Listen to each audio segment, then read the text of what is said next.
And good evening, everyone. Welcome to another Biddle. And I messed something up again just now, but hey, I'm good at that. So here we go. There we go. See, that's what happens when you're not paying attention. Well, good evening. Welcome to Biddle. We're about to have another talk around about tech around the virtual water cooler. Anything that is Linux, tech, and open source related is on the table for discussion. Got some things on the docket to include Garuda Linux. But first, I want to thank Rocco for starting the Biddle community, where I truly felt like a member of the nicest group of nerdy people on the internet that really helped me to learn more, do more, and have more fun with my technology. So good. So how is everyone tonight? Doing great, Nate. Doing good. Excellent. Well, I'm glad to hear that. Is anybody doing anything fun in Linux? I heard that Vash, he had some very interesting things going on. I don't know if he was willing to share on that. Oh, I've mostly been playing around in Python, but also I've just been exploring logsec as a note-taking application. So okay. I was looking for one for a while, and logsec's a bit different. It's kind of, to me, the best note-taking application I found so far, ironically enough, was OneNote. But I'm not a fan of keeping all of that tied into one particular proprietary format that, if OneNote ever decides it's going to go away, or if it decides it's going to corrupt the app or corrupt the file, then it's going to do what it's going to do. But with logsec, and there's a couple others like it, Athens Research, and I believe the other one is Obsidian. Obsidian is also free, but it's not open source. But I've kind of been playing around between Obsidian and logsec, and they're all written in Markdown, and they're all written as separate files. But the cool part is you can kind of link between them. So I just really like the way the workflow works so far, but I've still got to dig a bit further, but I think it's going to be something that's going to be interesting to actually get a bit further into. But that has kind of been what I've been digging into lately. So Jinda shared a link into our chat. It's is it github.com/logsec SEQ? That is it. Excellent. All right, so I see there's like a linking graph of things. Is that a yeah? So like it's cool. You can say, like, for example, one of mine is Python, and so like I have Python in a double bracket, and that means that's linked. And so if I go and I type in Python and I do I do the link, I can go and click Python and see all the places I've linked Python. Mm-hmm. And you can do that with various things. And logsec actually focuses on like a daily entry into stuff. So, one of the nice things also is you can also do org mode files if you don't want to do straight markdown files. And but it does support the to-do syntax. So you could just, have a bunch of to-dos out in your daily journal, and you can mark, you can click to-do and get them all. And you can see all your to-dos right together, and you can change them to doing, you can change them to done. There's some other statuses, I think, as well. And then I think they also support like now and later. It's not as smooth in Obsidian. You can actually use the same set of files from Obsidian logsec, but it's not as smooth. There's some things where it doesn't quite cross over between the two. But yeah, I just like the way it kind of flows, because my biggest issue has always been I don't always necessarily know exactly what I've named whatever I'm searching for. Like if I have a bunch of Word documents or separate documents of any kind, I don't necessarily always remember exactly what I've named whatever information I'm looking for. So the ability to link it all up and kind of search through it all together really makes a difference to me. So I use TiddlyWiki as my personal note-taking application, and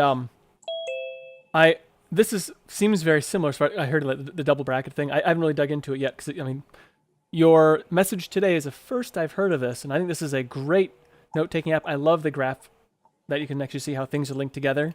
I think that's super cool. This is definitely something I want to check out, especially if it's like easy tasks. That I think is very cool, and you can do that stuff with TiddlyWiki as well. I just don't use it for that at this time, but maybe I should. So how do you save it? Is it a local save, then you back it up, or you sync it like with whatever backend you want, or how does that work? More or less, yeah. You're saving it to a local file on your computer. Okay.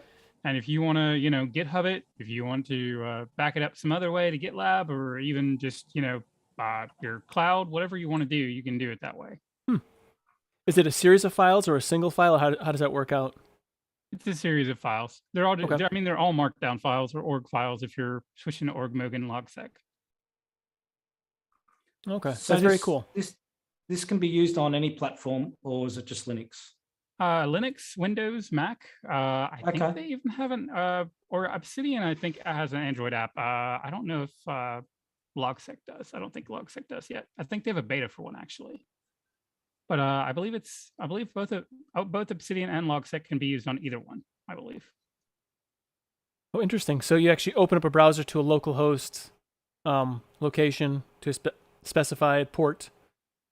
You can. That's Okay. actually they actually prefer you to download the desktop app now. Oh, okay. Okay. It's in the AUR. I believe it's just a, but I believe it's just a, what is it? App. What am I looking for? Like a Electron app or something?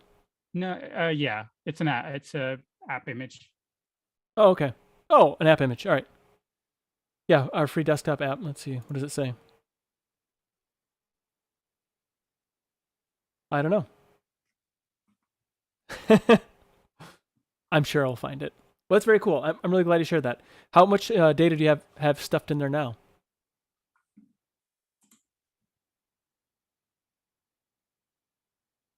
Not overly much. I just haven't been using it too much. I've just been so busy. But you know, I've also been trying to look up videos about it, and just kind of deciding. Whoa. Also kind of deciding which one I really want to kind of make my daily driver between Logsec and Obsidian. I'm considering Obsidian because I think there's actually a chance I could get people to use it at work potentially. And so that could be interesting if that's the case. Logsec, not quite as polished, but I do like a lot of the things that it's doing right now. Like I think it has it's from where it started to where it is now, like I think it's come a long way.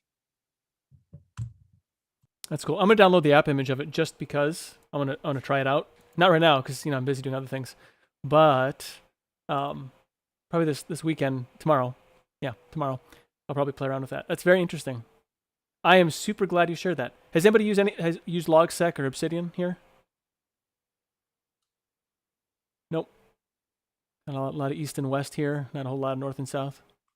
There's a couple of other apps that are similar. I think one of the big ones is Roam Research, I believe, but that's all stored online, and you don't control the data. So that's why I ended up liking the idea of Obsidian or Logsec more, because ultimately it's it's stored locally on your machine, and you can decide what you do with the data after that. I'm a pretty simple note taker. I use Cherry Tree. Do you know Cherry Tree? That's good note taking app for me. I see Peter likes to use is that crash is that pen and paper, is that crash proof? Like if you drop it, high tech, I use a pencil. Is that unlimited battery technology? How do you go with links on that? Get some string and some scotch tape. Is that a Mac? Is that a Mac Write? What is that? That's funny. I also do some paper, but I transfer it very quickly to my TiddlyWiki notes. I've talked about those before, but yeah, that's pen and paper. I mean, it's very reliable. It works in a power outage. If you do drop it, it doesn't crack the screen, which is pretty nice. That's true.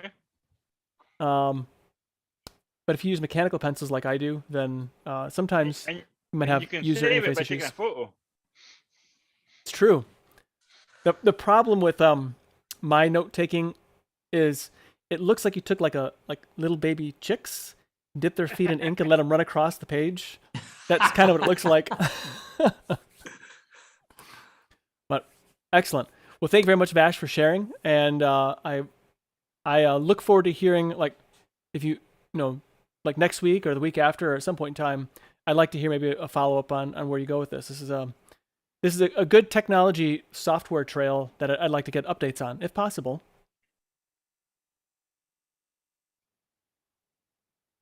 Maybe even a video. Who knows? or a video, anything. It'd be great. All right, so we're gonna move on to the Garuda Linux exploration. I'd say challenge, but I don't think Linux is a If I challenge may, anymore. Sure, we do have one more piece of Linux news. Sure, yeah, fire away. Shikko may have for us Oh, really?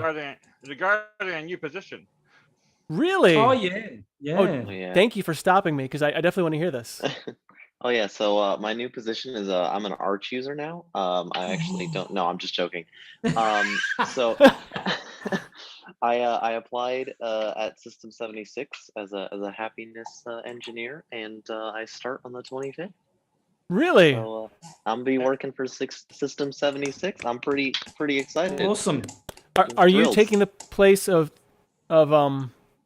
who was in that position before, or are you working with, or what is? I'm working with a team. Yeah. I'm not taking anybody's spot. I don't think. I hope not. I don't want to take nobody's spot. Emma will be your boss. But I'm Oh, definitely Emma, is thrilled. it? Is it Is Emma? it Emma? that works? Okay, excellent. She's gonna be my manager, so I'm super excited. I mean, the company's really good. I love what they do, and I think we can make cool stuff together. You know, I think I can really help. So Well, I think I'm that is excited. super awesome, and Absolutely. I'm ecstatic for you that you're doing this. I think you constantly have a smile on your face. Have you ever frowned? Do you even know how to frown? I'm just curious. I don't have the muscles in my face for it. Okay, it does. It does take work. It does take work to frown, and I don't think it does take more work to frown than it does to smile. So there we go. Well, excellent. And I'm hoping to hear how this goes, because I'd like for you to share the happiness over here as well. Yeah, whatever you can. No pressure. No pressure. But No you can. pressure. Don't want his frowny face. All right. Well, good deal. So I'm curious. So what kind of things is it like community relations, like inter-company kind of cohesion, digital It's fun a support time? role. Okay. Digital fun time. Yeah, so basically it's a customer support role, which I'm super excited about. I mean, it's something that I've typically been pretty good at, and I'm just really happy about it because I work with Linux basically all the time in my free time, so I can actually put it to use now. So it's kind of perfect for me, I think. I've got Yeah, I a think so question too. for you, Shickle. I've got a question yeah. for you. What's happening with elementary then? I am using Pop OS right now. I will admit, Yeah. I've assumed the role, but I'll definitely keep using elementary OS as well. But Yeah, you got other devices, haven't you? I'm sure. yeah, exactly. I'll probably end up if I can get them to send me something, maybe I'll install elementary on it. Like I did with the Filio. My understanding But, is they're not picky about what you run as long as you do your job. That was my understanding from when I heard somebody else talk about it. Like they don't. yeah, it wasn't a requirement at all, which was Yeah. super nice. But I definitely want to make sure I've got good knowledge of all of the Pop OS stuff as well, so that way, if people are having trouble with it, I can step in. Well, if I can put in a vote for K-pop, like a KDE pop, that'd be. I didn't come up with that. I didn't come up with that. I didn't come up with that. Surprisingly, actually, there's a lot of interest in that. Yeah, because I mean, pop undeniably has a there's a kind of a je ne sais quoi to it. There's a specialness, I think, to pop. I've always thought it was something special to use. Everything from their whimsical art style to just the user experience in its entirety, I think, has always been great.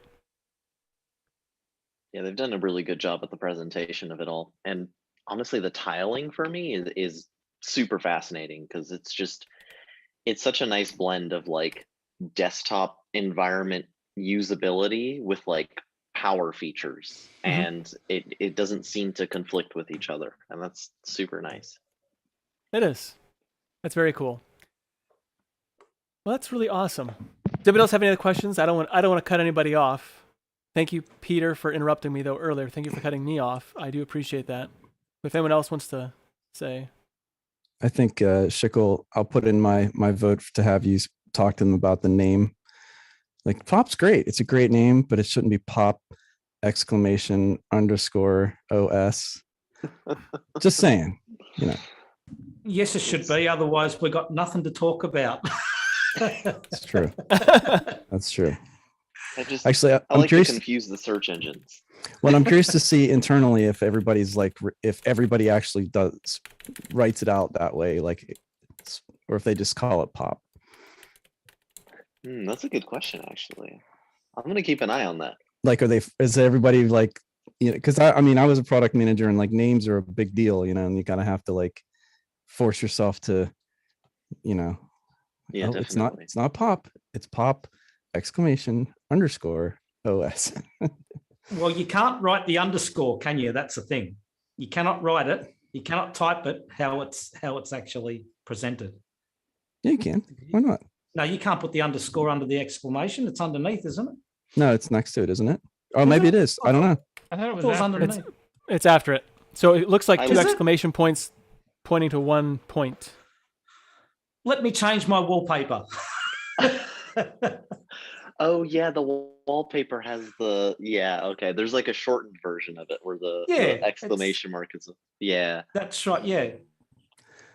All right, you vindicated yourself.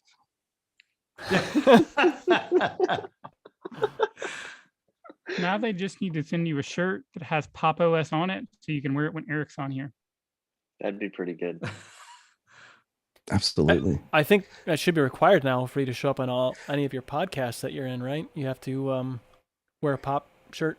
At this point. Honestly, like that's kind of what I'm really excited for. Like, because I do stuff with Linux for everyone, and so Mhm. it's going to be kind of nice because I can sort of work with a media company and work with like a laptop and hardware and software manufacturer and understand both sides of the coin at the same time, which Yeah. I'm super excited about because they work very differently most of the time. Right. Yep. There we go. Pop Good OS. stickers. That robot is great, by the way. I really what a great job they've done with that. Yeah, their marketing team's done a great job, no doubt. I'm excited. I think it's great. I think that, I'm thrilled. you know, I'm sure it's run like a small business in many ways. So, you know, you getting in the door probably opens up all sorts of opportunities, and that's wonderful. Yeah. Congratulations. Thank you. Big congrats. Well deserved. But good deal. That is awesome. I love good news. Good news just it kind of brightens my day. It's a nice cherry on the weekend.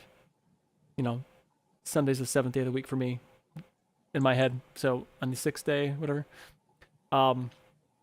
Okay, so Garuda Linux. Unless somebody else said anything else that they want to. Nope. Okay, Peter. Got and nothing else. You should have put that in the show notes for me. All right, so we're going to have a little discussion about Garuda Linux. Now, our objectives is that this will be constructive and productive conversation.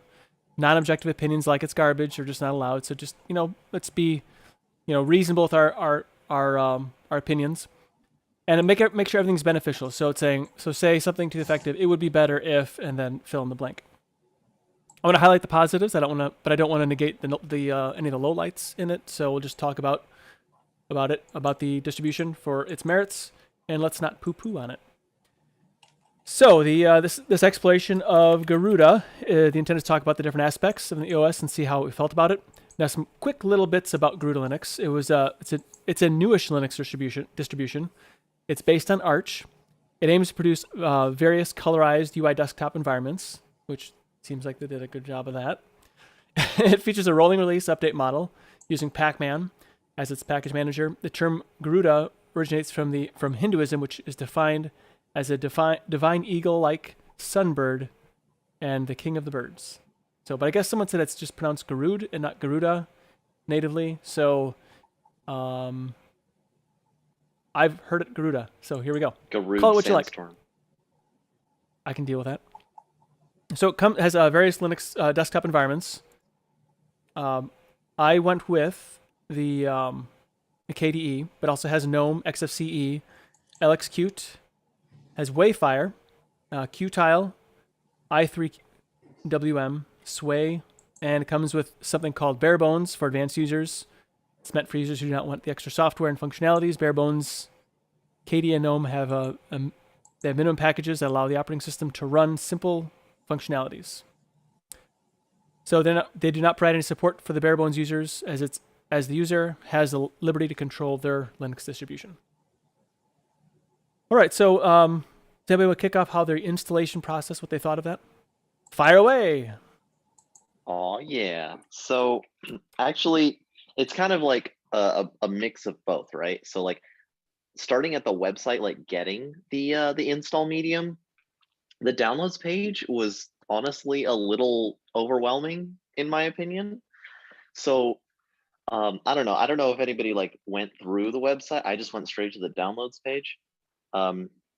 There's like a dragonized edition or something, but it's spelled like DR460.3.14.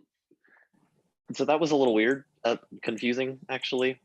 And also maybe it was because I was on an ultra wide, but like the way it just scaled across the whole screen, I had trouble like seeing more than one thing at a time. But the download links worked, which was nice. The presentation was dramatic, which I like dramatic. That's cool. That's fun. But moving from that to like the install process, it's almost like at least so I chose, actually I should probably clarify, I chose the GNOME version because I'm crazy that way. And the difference in presentation from what I saw on the website versus what I saw in the distribution was really fascinating to me. Some distributions try and sort of carry a theme through. Maybe I'm just spoiled because I know Elementary does that. Like they basically use like the style sheet in the OS on the website.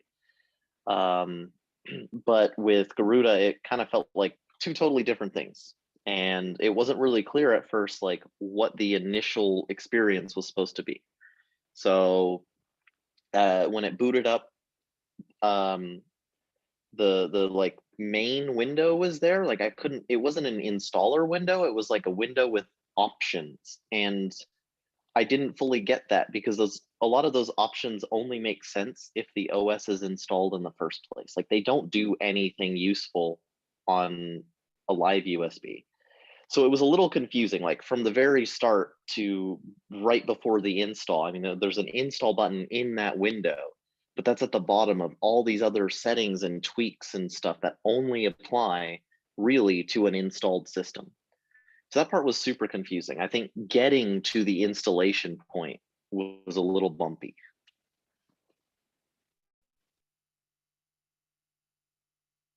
I did notice that for me. I was a little surprised by the like there was not like an install button right there. So, but if I move the window aside, then there it was. So, but yeah, I thought that was a little odd. Like, but I guess maybe they wanted you to like play around, take a tour. Maybe I don't really know what the intent was on that. So, did anybody else have any other? No. I had the same observation. So I thought it was interesting that they have all these tools, and that's great. And I love distros that have, that put all these things together for me so that they're right there at my fingertips. But I agree that it was a little like, okay, especially because I'm on the GNOME version, and it's literally just the desktop and that startup window, and there's nothing to indicate like where do I go to next. Obviously I'd know to look at the window and see that it says start installer, but might be a little confusing for someone who wouldn't understand that that's what they're expected to do. And I agree that a lot of that stuff, I guess, isn't particularly useful on a live session. Yeah, like settings manager, gamer, like a lot of this stuff is definitely post-install tweaking and extras, stuff like that. So I agree with that. But Shikl, did you want to keep going with your train of thought as you went through it? No, that was pretty perfect through there. I mean, I think after you installed and then like the BTRFS snapshot settings are in that window somewhere as well, which it's super awesome. I'm a huge fan of that, and I'm sure we'll probably all dive into that at some point. But on the live system, it's kind of pointless. Like there's not snapshots of anything. So I was a little interested by like maybe they haven't either designed a sort of like pre-install screen yet, and that's just sort of like the only thing that they Yep, currently that could have be. working. And that honestly, like as a placeholder, it's not terrible, but I think just the sort of a streamlined direction of what to do would probably help a lot. Has anyone used Garuda in recent memory, and that can see how much has changed in this newer release? I haven't used it before. Because we did look at it a while ago, and I remember it not being anywhere close to this well put together in terms of like the visual cohesiveness, that like help center with all the tools in one place. So it does seem, and the reason I'm mentioning that is maybe they're sort of in a transitional phase where they've done a lot of work in other areas, and maybe that's just sort of something they haven't quite gotten to yet. I think one thing that they could benefit from, from what I experienced, and exactly what you're saying, Shickle, is it's not worthwhile having those screens there, but what they really should put front and center is what you really need for the install prior to starting, and that is the mirrors, because my mirrors were really, really slow. And then I checked after install, I think it was, and then it put the mirrors on Australia, and then it give you the option to copy to the pacman.conf file. But my mirrors were so slow on install, and that should have been done prior to install, but you wouldn't know that. So I think they would benefit from putting something like that front and center. I think maybe those screens that come up, the assistant and all that, is probably just an oversight from them. Maybe it's not meant to be there on live desktop. I don't know. But like you say, it doesn't really offer much assistance on a live desktop, really, to be honest. Maybe it can be used, but They could probably do like I'm just spitballing here, but if they had like here's a tour, like a little slideshow. This is a little bit about Garuda Linux. yeah, And then go through like next. Kind of like Elementary does that. They kind of get you oriented a little bit in the beginning. And Yeah. I think is it Elementary that does that? I think it is. Anyway, but they some distribution gives you like a little like tour, little about it, and then start here by going. And they could say start by installing it, and I click right there at the end, but still leave it on the desktop just in case you close the window inadvertently, and then that'd be a nice way I think to kind of get you rolling. But maybe like just kind of tell you, hey, this is why this is a good place to be, and so forth. I think that's a great idea, Nate. Yeah, I think they should do that and just show you what's on offer within there in case you want to use those assistive tools in the live desktop, which they can be still used, I'm sure. But just show you what's available, and then you can make up your mind from there. I think that's a great idea. Might be fun. Yeah. Any other? I didn't have any issue with the mirrors myself, but anybody else have mirror issues, or is that just like because you're in down under where nobody lives? Is that you? That's and like a down six under other people? issue. I noticed. Okay. I used the Garuda downloader tool, so they have on their website you can download. It's I guess just it's like a little tool. Let me see. If you scroll down, Garuda downloader. It's a ISO downloader focusing on saving bandwidth via Delta downloads by utilizing ZSync 2. And it's just a little custom window. And basically it's just letting you download the latest version, or you can seed the file. But it basically, if you've ever done any ISO testing for like, let's say the Ubuntu's, they use ZSync, and that way you don't have to download the full ISO every time. It does a delta between what the ISO you have versus what's new. So anyway, it's a neat little app. So I used that to download it. But what my point in saying that was, it picked a mirror in like Italy.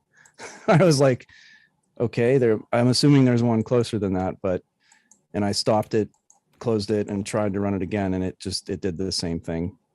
So for whatever reason, it thought that Italy was my closest, fastest mirror. So something was not quite right in that mirror setting. So I used the torrent to download it. So did anybody install it on hardware? not I me. did. Jinda did. Okay. I tried to. It wouldn't boot on my laptop. Yeah, I couldn't get it to Wow. boot. Not on, not using Out of proprietary. curiosity, Eric, because I noticed with mine, it mentions Zen, and I think Zen is like a modified Linux kernel of some sort. Is there another GNOME version other than the Zen kernel? I didn't notice any other. When you install Garuda, it gives you an option to install other kernels, I think. Yeah, that's one of Okay. the setup and assistant things. Is it will ask if you need a specialized kernel. Okay, because mine was using Zen by default, and I wonder if maybe yours was too, and like maybe some kind of I hardware think it uses incompatibility. Zen by default. That's the Maybe default. it does. Interesting. Okay, so I tried it as every way I could, and then I also like changed my BIOS around and tried some different things, and yeah, I couldn't get it because I love these Arch distros like this. I mean, I love Endeavor, and and I see this sort of in that same sort of solving the same problem, right? Getting Arch on your system, picking your desktop, giving you a jumping off point, giving you a nice look and feel, giving you some nice tools, that sort of thing. But for the most part, it's just Arch, much more so than something like a Manjaro, which is, they're controlling the releases and stuff like that. So Yeah, I like that they had ButterFS by default right out of the gate. That made me happy. It's definitely, I think, where the puck is going. Although some people say it's not as good as the other one, ZFS, but okay. I don't have to worry about kernel breaking things. So I kernel also updates. like that they have not just the BTRFS, but also the compression enabled by default. And they've chosen ZSTD, which is like a pretty great compression algorithm, especially for like desktop and laptop systems. Like other ones are more like, I'd say the compression ratio is greater, but they're not as quick. They're a little CPU heavier. So this is just a great, super fast compression system that can save space on disk. So I think just maximizing the space users have available is a great thing to do. It's relatively inexpensive. yeah. Yeah, we can't hear you, Nate. How did you recognize, or how do you know that it was compression enabled? Because I looked at my notes on the installer.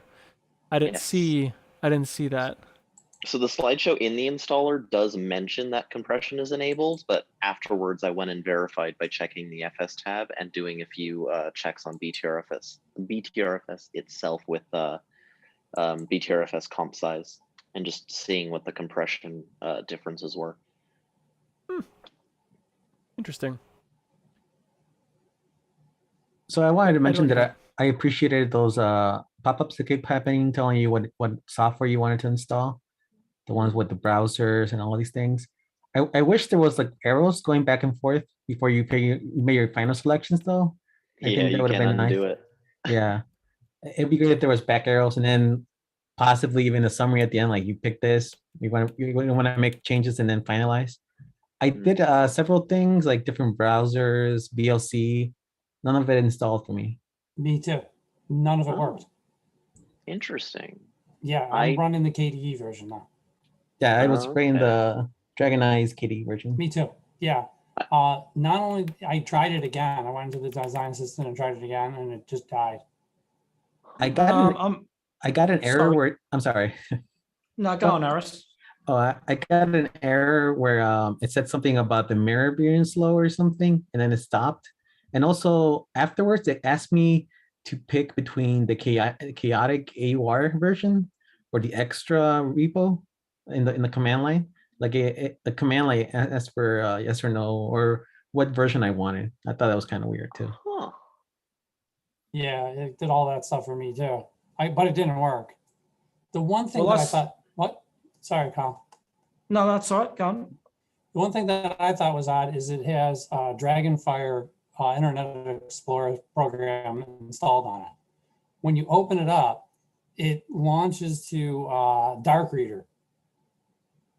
But when I installed Firefox, it launched to the default program of their website.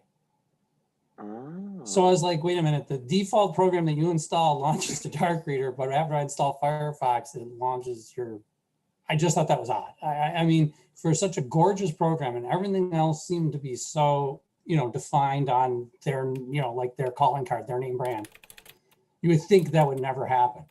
I'm guessing it's the extension itself. Dark Reader does that when you install it. It forces you, like it pops up its own website. Yeah, Try to- you would think they would fix it though. I don't know, just something I noticed. We should just ban extensions from being able to do that. That's always super annoying. That's the worst thing about extensions. Like you uninstall them and they open up a website asking you why. Like just because. Go away. What were Well, you I saying, ticked off Colin? I ticked off a few programs like you're saying, and one of them was VLC and also Telegram and Zoom. They all installed no problem, but I'm on VirtualBox. I'm also using the Dragonized KDE version as well. So they all installed for me. So Yeah, I don't know. I'm on GNOME and everything installed for me as well that I Right. chose. I The used only it. thing I used it in VirtualBox and it didn't work on me. Right. That's The interesting. only thing I had issues with, it wouldn't install Vivaldi. It Mm. took a dump on me for that one. With that same issue, that was too slow, like had like 2 bytes in 10 seconds or something like that, and so it canceled that out. And then there's something else that didn't install also, but I did it again and then it installed. So maybe it was just having, interweb troubles, too much You traffic. know what? Now that you mention that, I'm sitting here looking at the application list, and I don't see the things that I picked. I know that it at least tried to download everything. I wonder Oh. if we would be able to, obviously it's kind of difficult now because we probably all don't remember exactly what we picked, but after we compare and contrast our lists, if we'll probably find like a common denominator of 1 or 2 things that. I know I picked Office, absolutely picked Office. Actually, I'm going to go through the setup assistant again. I picked LibreWolf, Firefox, VLC, and SeaMonkey. Forgot what else, but none of it came through. The only things I say the only things, I guess it's quite a bit, but I installed the GNOME Software Center, Kdenlive, Audacity, VLC, and Chromium, and that was all I chose, but all of them installed. Yeah, I chose browsers. I know I chose Firefox. I know I chose Audacity. None of that's here. Huh. But I know that it at least started the install. I was doing different things at the same time, so I wasn't just watching it happen. It kicked off, asked me for the password, and it started downloading, and then I switched to a different screen. And Speaking of watching it happen, though, have you noticed the little Pacman eating Yeah. the bites Mhm. thing? That's Mhm. super funny. cool. That's funny. I've seen it before, and I don't remember which. Yeah, someone I've had seen that before. I've definitely Yeah. seen that before in another distro. I can't remember. It was a Mhm. while ago, though, I must I say. thought it was Endeavor or Salient Maybe. OS. Oh, it might be. Hmm. It's really cool. That's cute. I have another issue too. I'm unable to launch Fire Dragon. It tells me that my profile cannot be loaded, may be missing or inaccessible. And I also had an issue. What was it? I can't remember what it was now, but it kept telling me, I was trying to launch the terminal. And every time I did, it would tell me that it couldn't create a file in cache. And I had to create it manually. So I think there's some kind of permissions issue on my disk. And I'm trying to get in and take a look. Yeah, that definitely sounds. I've seen that a couple of times with people like transferring stuff to like disks that are like reformatted or reused from other distributions. It definitely sounds like a permissions issue. Yeah, I've seen Firefox and Chrome do that with permissions. So I'm just going through the post install wizard again. Do you want to install additional wallpapers? Yes. GNOME applications? Yes. I thought it was interesting that you could unselect the Asian font support, because I know Nice. by default, they have to include them, but they end up, if you look at your fonts, then you have all, like if you look for Noto, Noto, Sans, and you'll have 30 different versions of it, because it's all the different regional like localizations. It's nice too, because like I think every time you do updates of certain packages, it has to sort of rebuild all the font stuff, and that takes like a lot of time. Yeah, none of the stuff I selected. So I'm going to walk through this while you guys are talking, but yeah, here's the kernel one. Do you need another kernel that lists LTS, TKG, Cacule, and Hardened? Yeah, I don't know how to pronounce that one either. I couldn't, because I did a video on this and I couldn't pronounce a couple of things in there. Got me on that one. Words are hard in Linux. They are. It's true. Especially when they start with K. Yeah, so I'm selecting the stuff I did before, and I'll see if it. I'm just curious, Eric. Did you said it chose Italy mirrors or something? Did you change mirrors before you started install, or? That was for the downloader specifically. Oh, that was for the downloader. Okay. So yeah. Did anybody change mirrors before install? Because I'm wondering if the mirrors didn't pick up certain things. Because I noticed that there was a couple of repositories that were really, really slow upon installing. There's a couple that were really slow to download things. So I don't know if that was the issue, but. I didn't switch mirrors. I let it go default. Okay. That's an issue I've had with like Arch itself. So I mean, they're both based on Arch, so I imagine it's the same. But like when I first did my few Arch installs, I didn't touch the mirrors, and I would always run into like, especially like 2 or 3 servers, and it was usually in like Iran or something. And I think it's probably because of like massive internet blockades or something else. But it would just stop the entire thing. Like if it goes slow enough, it just kills the whole operation. And I struggle with that with both Arch, Manjaro, and I imagine this is probably also doing the same thing, where like if a mirror is going too slowly, it'll just fail. Interesting. Yeah, actually, looking through my installed list, it looks like a lot of things I selected didn't install either. Because I know I selected LibreOffice stable. So Nate, was yours on VirtualBox? Probably was, yeah. Nope, it was Real Hardware. libvirt. Libvirt. And who else was on Real Hardware? Didn't install. Oh, I have mine installed. Yours installed, and you used the default kernel. Yeah. I didn't touch anything. I just picked whatever like apps I wanted and then moved from there. Ginger, did yours, was it okay for you? No, that what is it? The assistant. I tried it twice. I even changed mirrors. I went through everything, rebooted it, tried the assistant again just to make sure it didn't work, and it doesn't work. Did your assistant ask to remove itself afterwards, by the way? Yes. Okay. Mine did not. I don't think it got to that point. It crashed. Oh, right. I don't even think it finished that far. So yeah, interestingly, now it did install all of those things. So I picked like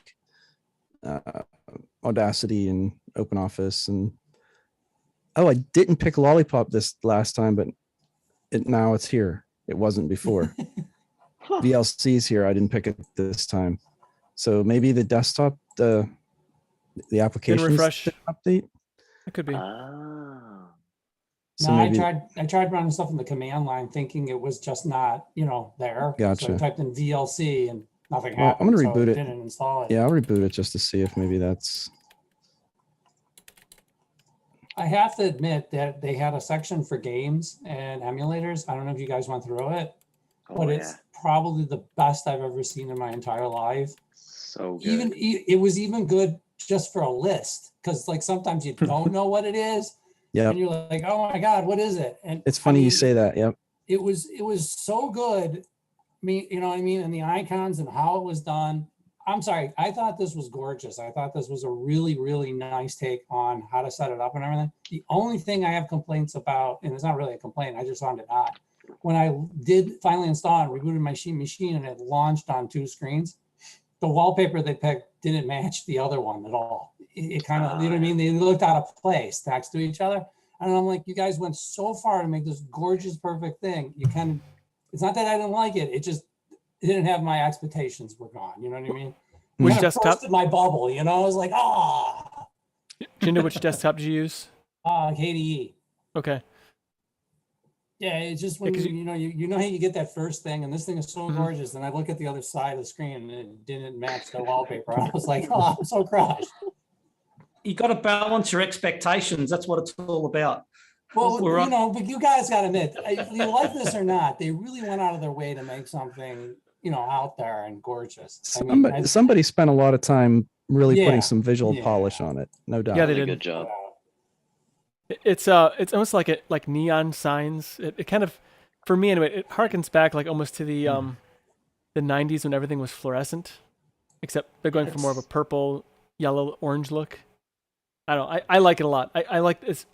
It's not my preference, but I really appreciate what they did. Basically, is what it boils down to. It looks cool. There's some things where I was kind of like, it was a little rough, but like, I will say, like, this is probably the first distribution I've tried in like the last 2 years that wasn't just me using elementary or like Ubuntu, like basic stuff I was already used to. Like the first like sort of out there different distribution where I was actually like impressed by it. And I was like, yeah, I actually want to keep running this and do stuff with this. Like that hasn't happened for me for like a very long time. That's why I was bummed out that I couldn't install it on hardware. I really wanted to like run with it, Yeah. Sorry, I didn't mean to jump on. No, you're good. Like I feel that too. Like if it wouldn't have run on mine, I would have been pretty crushed because it has some really cool things in it. It's kind of strange. Like I don't know if maybe they're in my head. They might be in my head, right? Because for like 4 years now, I've been like, I want a distribution that has BTRFS. I want a distribution that uses compression, and I want a distribution that like downloads more than 1 package at a time. Like what is up with so many distributions? Just like we have the internet. Like I don't know. Like I think it does 6 at a time, so it's way faster than almost anything else I've used when it comes to installing stuff. And I don't know, it's super cool. And there are some things that are a little like, probably I'd say like they're so different that they might struggle with reliability. Like maybe using the Zen kernel, that's probably not as widely tested as like the actual like generic Linux desktop kernel. But I'm sure some of the improvements that it makes for hardware it does work on probably work pretty well. I haven't really tested anything in performance wise, but they're pushing these little things, like things that I think really more distributions should experiment with. And this includes like having BTRFS, but also snapshots. And I don't know if any of you guys went into the BTRFS snapshot settings, but it actually lets you create like different snapshot settings. Like I can have snapshots of my drive actually point to another disk. Like, and this is something that I had troubles with on OpenSUSE, where like, it's great that it has snapshots, but the snapshots do go to the same disk by default. And I think the only way to change that is in the command line, as far as I could find. I can't hear you. I try to keep myself muted. You can do ButterFS send in the terminal, so you can actually then back up stuff. But yeah, I should check into that on the OpenSUSE side. I know it's a thing people do. I just don't think there's a nice GUI for that. Maybe there's a GUI, I just don't know. So I'll get back with you on that. I'll put that in my follow-up notes. Great. So Shikl, you were saying multiple applications were installing via Pacman at the same time? Yes. Yeah, that's Or, actually I'm sorry, downloading. yeah, downloading at the same time, right. And that's actually a somewhat recent update to Pacman, if I recall correctly, because Arco Linux is doing the same thing on I have it running as a for a few Dockers stuff that I have running on my network, and it does the same thing. It will start downloading multiple things at once. What's the name for that? It's got a name. I can't remember the name. Parallel downloading. Parallel downloads. That's the one. Yes. That's great to hear, by the way, because like that means it'll benefit like every distribution that's using this tool, which is like sweet. Like, because it really because obviously you can always change it. I'm assuming in a config file somewhere, or some distributions might even expose it, but like the fact that it's there is, for the majority of cases, I think really just going to make things faster, because most packages aren't that big. There's just a lot of them. That appears to be a feature as of like Pacman version 6 or something like that. Yeah, that's been around for a few months now. I think even longer. I think the parallel downloads, to be honest. That's awesome. I honestly, I've been using like maybe one or two things for so long. Like I had no idea this existed. I want to say DNF and Fedora does parallel downloading, but I could be wrong. It does. Okay. Yeah. Mm-hmm. So where are we up to, Nate, as far as the conversation? Are we? Oh, we totally blew it apart. But that's okay because we're staying on topic with all the different sections, so that's cool. I actually wanted to talk about how much I like the initial login screen, the dragon artwork that they had on the background. Oh, yes. Now, I don't know why, but I like dragons, like big giant lizards, dinosaurs, dragons. I like all that. I mean, I'm a big fan of Charizard. I think is what it boils down to for me. Anyway, I know there's something about dragons I think are just cool. I mean, I can't explain it. I just really like it. I think they're just neat. I bet they're actually really friendly lizards. You know. One question I had, just a couple of people, I think Eric had known, are all the desktops like dragonized, or are they just normal, or they have tweaked theming and icons, all desktops, or is it just the dragonized one? Good question. Oh, go ahead, Eric. No. I just was going to say this definitely has their normal purple, pink, dragon theme. I haven't run the KDE one to know if it looks dramatically different. Yeah, it's I haven't run the KDE one. It's using Sweet Home or Sweetie or something like that as a theme.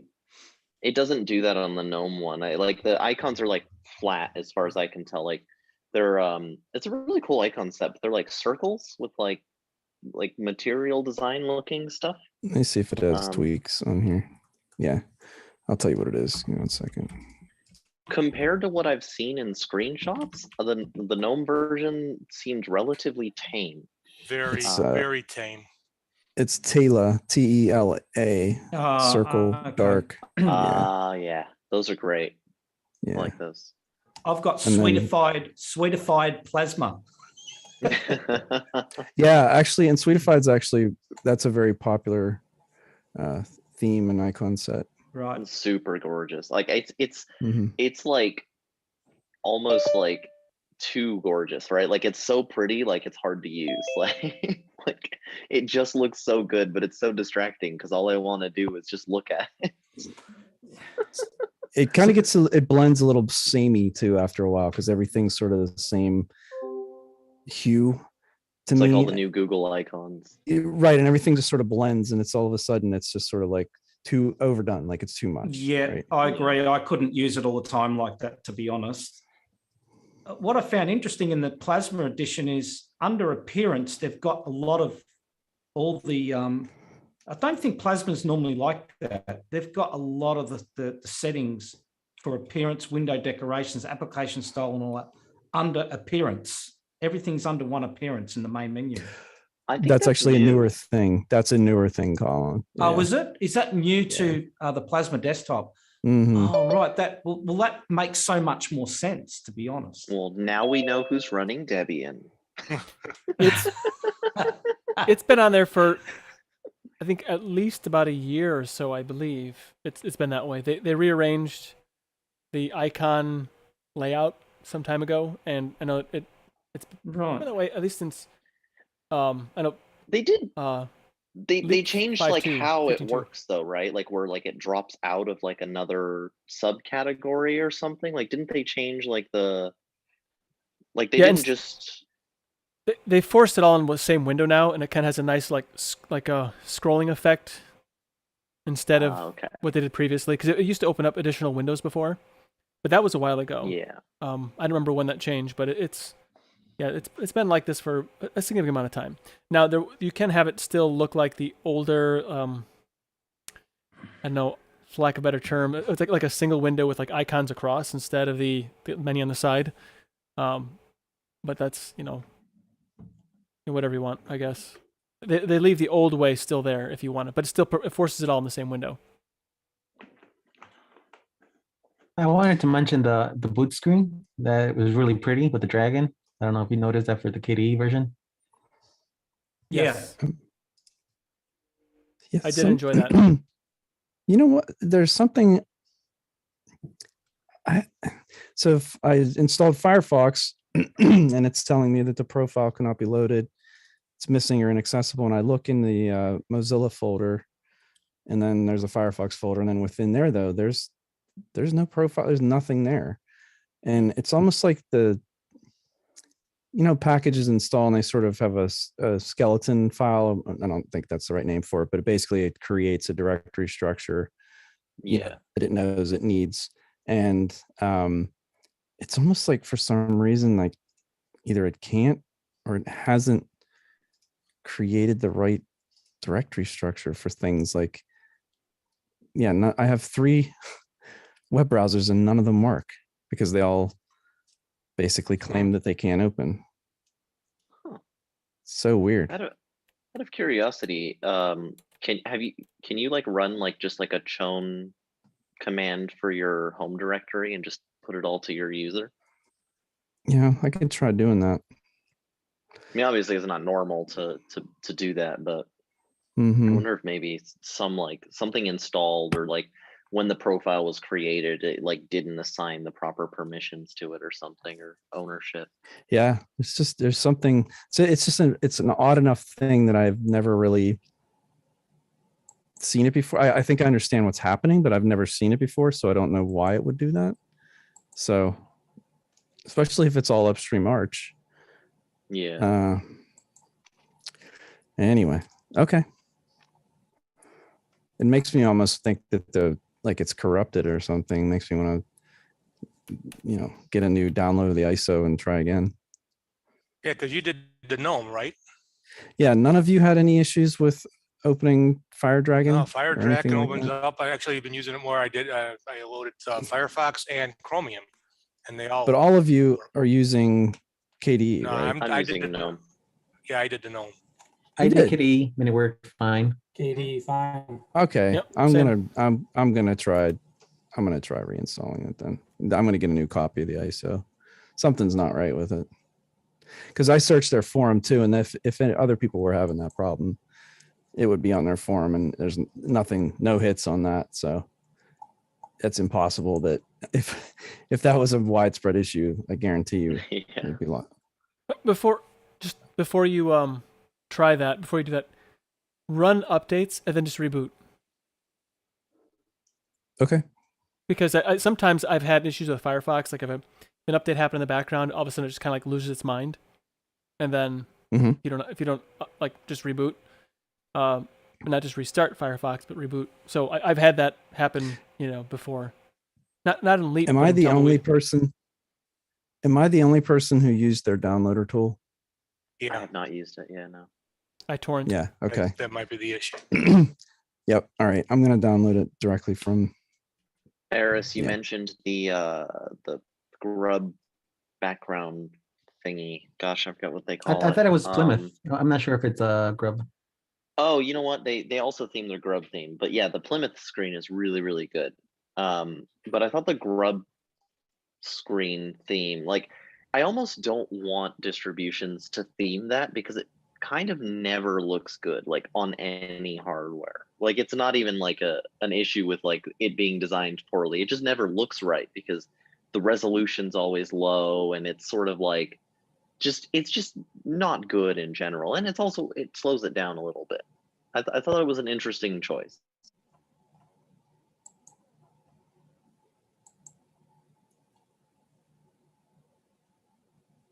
I think the well, I mean, like a simple grub is okay. I would say like Yeah. OpenSUSE has a very simple one that's just green. It looks, Yeah, it looks doesn't great. look bad. Just it's fine. But I actually I kind of prefer the like the MX Linux way of doing it, where it's just very Spartan with like a little something on it. I don't know. I almost like that better, but that might be my nerdy tendencies. Could be. You do have those. I do. This is true. Very, very strongly. So, so as far as like, so we had some different experience as far as how the application, additional applications that we put onto it, as far as how successful that was. Did anybody play with like Octopi or any of the other package management applications? Well, fire away. How'd it go? Okay. So I chose GNOME software just because like I'm pretty simple. So like if I go with GNOME, I'm probably just going to use GNOME apps just because it's just easy for me and they all sort of mesh together. And it worked perfectly for me. And I think the takeaway that I had from this is that like it hasn't happened in a really long time where I've installed the distribution, gone through a software center, or done any of that other stuff, where I haven't had to think about what format the package is in. Like, I'm assuming it's all just doing the Arch repos. That's what I'm assuming. It's just everything is through the repos. But like, it was refreshing, right? Because it was just like, you're focused on the software you're getting. I just was like, I need this app, I need that app, and I did that. No installation errors or anything, but I wasn't asked about like whether I wanted a snap or a Flatpak, or if I wanted to enable FlatHub or third-party repositories. It just installed stuff, and I liked that. I think that should just be normal. Like, I don't know. Yeah. Well, PAMMAC does a pretty good job of, you do have to usually enable Flatpak and Snap if you want those repos, but and the AUR, but it handles everything pretty well. I've been running Manjaro, and it really is kind of amazing. Like, you just open PAMMAC, pretty much every piece of software you can think of is going to be there, whether it's in the AUR, it's a Flatpak, or in the community. You know, it's going to be somewhere, and it is pretty amazing that I haven't found anything yet that it didn't just find something and type in. I forget who it was that said they were using the list as a reference point, like, oh, those are programs I've never heard of, and I was doing that too as I was going through the setup assistant, and it was listing all these applications. There were a couple on there I hadn't heard of, and I was like, ooh, go download that. And everything I've searched for in that list, of course, was, just there. So That's pretty good. It is. It's amazing. It just used to be such a pain to think about it. Like, you'd hear about an application, and let's say you're on, I don't know, whatever you were on, and you'd just be like, okay, let's go to their, wherever their page is hosted, and try to figure out what, and a lot of times it was either source code, or, if it was compiled, it was an RPM and not a deb, or if it was a deb, there wasn't, and yeah, that was always, and we've come so far with, like, whether or not you like Flatpak or Snaps or any of that stuff, like, it has made life so easy. Yeah, there's like there's a few apps that I would have to sort of either figure out where I wanted to put them to just like run them as like executables, or I would need to like create launchers for them or stuff, or compile them. Like, I remember for a while I had to compile things, like Stacer wasn't in the Ubuntu repos and it wasn't a snap yet or something. And now like I just open up the software center and I just look for it, right? Like Session, which is like an encrypted messaging app, and they don't have like a deb file or something like that, but because somebody has taken the time to package it, and in this case, I think Popey was actually the one who packaged that. Thanks for that, by the way. I just searched for it and it was there, and I was like, yes, like victory. It felt so good because I hate having stuff crammed in folders somewhere or like cluttering stuff up trying to build stuff, like all the dependencies I install that I don't really even know what they do. And then I build this program and I don't really even know like if it'll stay updated or what I'll need to update it in the future. It's just terrible to do that. And so, yeah, I mean, the simplicity of it all, like as a user, like, I can't speak from a developer standpoint, because I haven't had to do that, but like from a user standpoint, anything you want can be there and you don't have to think about it. Yeah. That's why I mean, people were complaining at first, and I don't know if it's still a common complaint, but Flatpak, whenever you first install things, if it doesn't have the relevant run times and stuff, it has to go out and download them, and some of them can be fairly large, and so people would say, oh, I had to download 2 gigabytes worth of stuff just to install a text editor. Yeah, except that it's keeping it separate from all of your core system files, and also the next thing that you download that needs those same requirements, it's really fast because it's already there, and it just works really, really well, and it's so clean. I'm trying to think. I mean, I've been using Flatpaks for over 2 years now, and I mean, I just can't think of one time where it just didn't work. The updates, just if your software center is doing the updates and it can include Flatpak, then everything's just getting updated in the background automatically, and it just works, and the same is true of snaps too. I mean, if you're into snaps, then snaps work very similar way. So we've diverted off the trail. That's okay, because it's a good bit. time, since it's been 14 minutes since you joined. Scrap, hello? You haven't butted in on the conversation at all, so we'll make sure that we, is it glass breaker? No, icebreaker. Don't break glass. No, I realized it was Saturday and I was on my way home from a class reunion, and I listened to you guys talking about the operating system or the distro on the way. And I was like, hey, I'll just pop in and say hi. Have you tried Garuda before? No. Does it have Legend of Zelda logos all over it? Oh wait, no, that's Garudo. My bad. But now that you mention it, that would be very cool. Now there are dragons in it, so that there is that. That's dope. Yeah, I do have one question for the group. Sure. I didn't actually test this, but you said to ask questions. So I thought of Yeah. one. You have regular Arch, you have Arco, you have Salient, Endeavor. I'll even include Manjaro. There's a whole bunch of other Arch-based distros out there. Why would somebody pick Garuda over these? That's a fair point, and honestly, I did get excited when I first saw it. Visually, it's enticing. It's really well put together, so I think that it makes a good first impression. I think also what made me want to install it on hardware was I liked the fact that it took me through a setup process and asked me what software I wanted. And so it kind of got me started with, getting the system set up, because I ended up going through that myself, but just manually after the fact. So that was kind of nice. And then just, their little tool set, their little spin on things. And so I like Arch, and I think everybody brings all those things that you mentioned, all those distributions bring a slightly different perspective.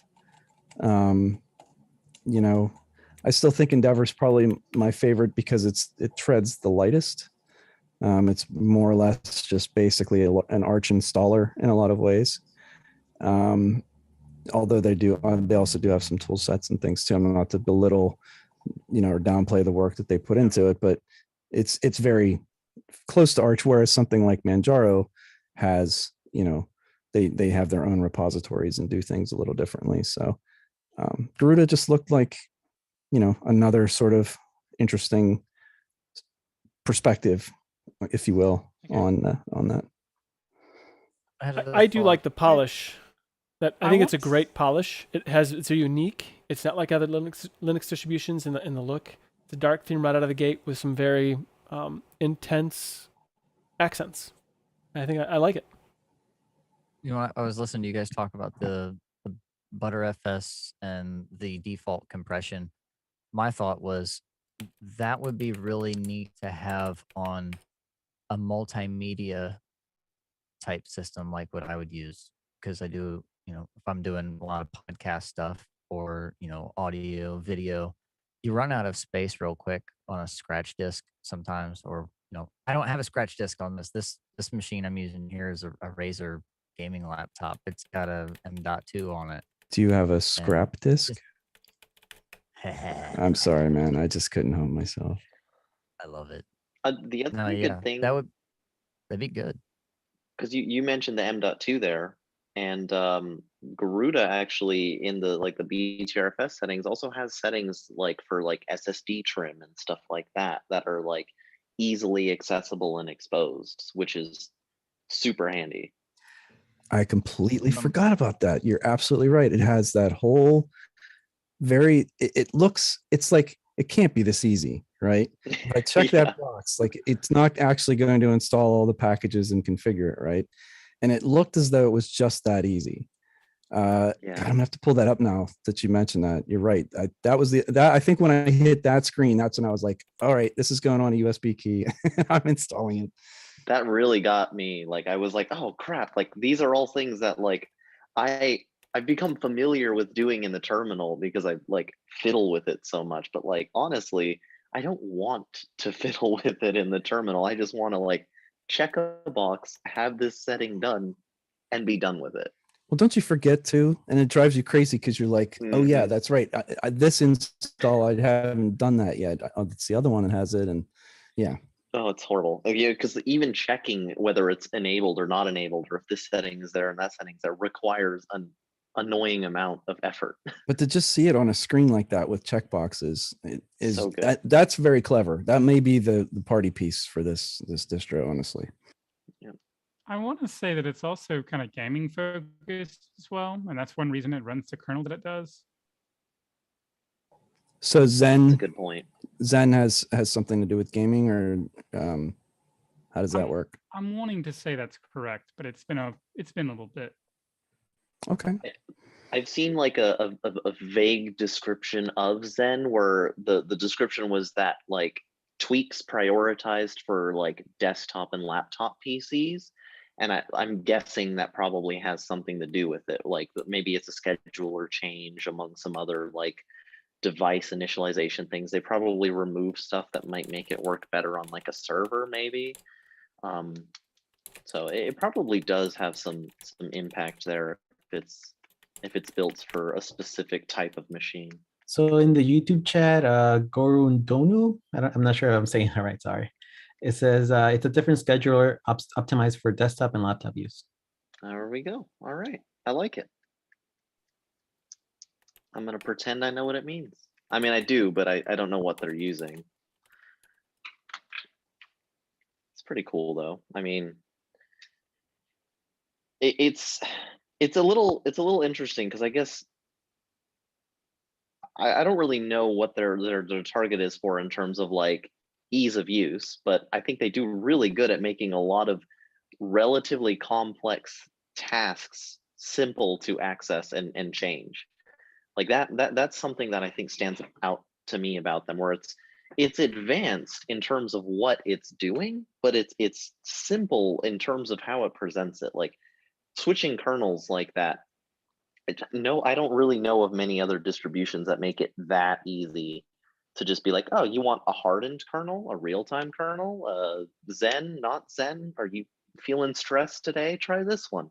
Yeah, Like, even the tool that you can get on an Ubuntu based system or a Debian system to switch out kernels, like unless you know the specific one that was gonna work with your distro, like yeah, I know for like I'll use a real time for audio stuff, but I've tried other kernels and it would just totally bork. So yeah. if it's that easy and it does work every time, thumbs. It's so good. Yeah, one thing I noticed. Sorry. Nope. Go ahead, Colin. Okay. One thing I noticed under the system components, it had under virtualization, if you've got VirtualBox, you can also check a box to add the user in the virtual VBox users group. And you don't see that very often. Oh, that's so nice. Right. That's The super Cinnamon cool. desktop, I'm pretty sure, makes it a little bit more easier than most distros, but that's just got a checkbox. So you check VirtualBox off and use it in VBox users group. That's awesome because that makes That is cool. Yeah. Because that's not an easy thing to know, to be honest.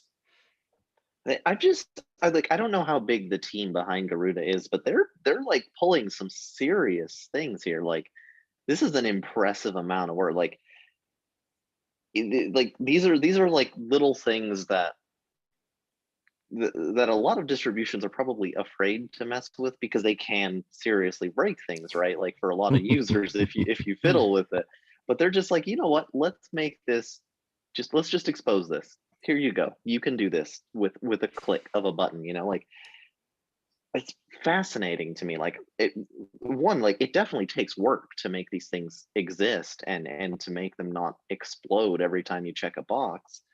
But two, like, just the audacity, like, I really appreciate that. I don't know. I really respect the approach that they've been taking. I like these ideas, and I like how most of it is executed. I suppose you could say that they have chosen an Arch Linux base. So I would have to assume that they say that if you're running this, you have a fair idea of what boxes you're checking off. I hope so. You know what I mean? Fair point. Yeah. Other distros probably don't do it because, you know, the people who come to Linux probably don't know some of this stuff. So, Yeah. but because it's on Arch, you would have to think that the expectation of the user would have an idea, you would think. But that doesn't stop new users, because if I was a new user back in my day and this was there, I'd be just going berserk. I'd be all over this. Oh, yeah. And breaking things and reinstalling and trying it again, you know. But I mean, yeah, it's an Arch base, so I suppose that's where the risk comes from, isn't it? I'd have to think. Well, I think with any distribution, it's going to be like what the people who work on it, they're going to work on their passions, whatever they are. So if their passion isn't Btrfs send or something like that, or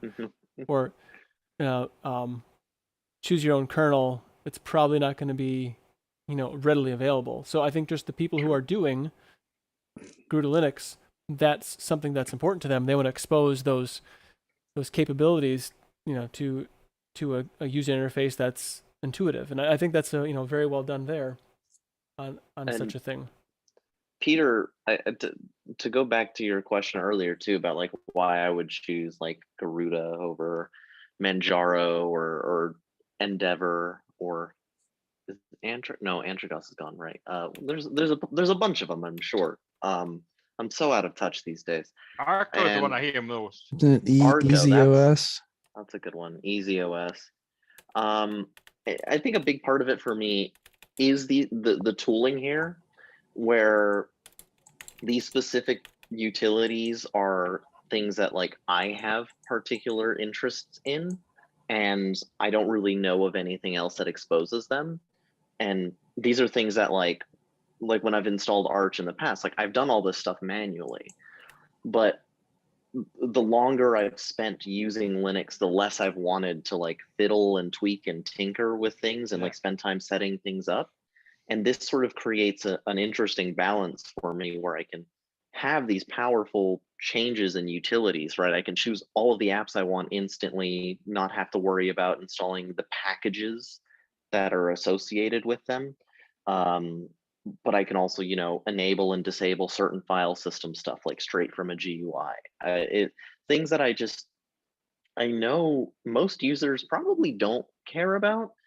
And I'm really weird in the sense where like I care about these weird low level underlying components, but I also am very stuck in a sort of like a user space kind of area where I want the desktop. The desktop is my peaceful space.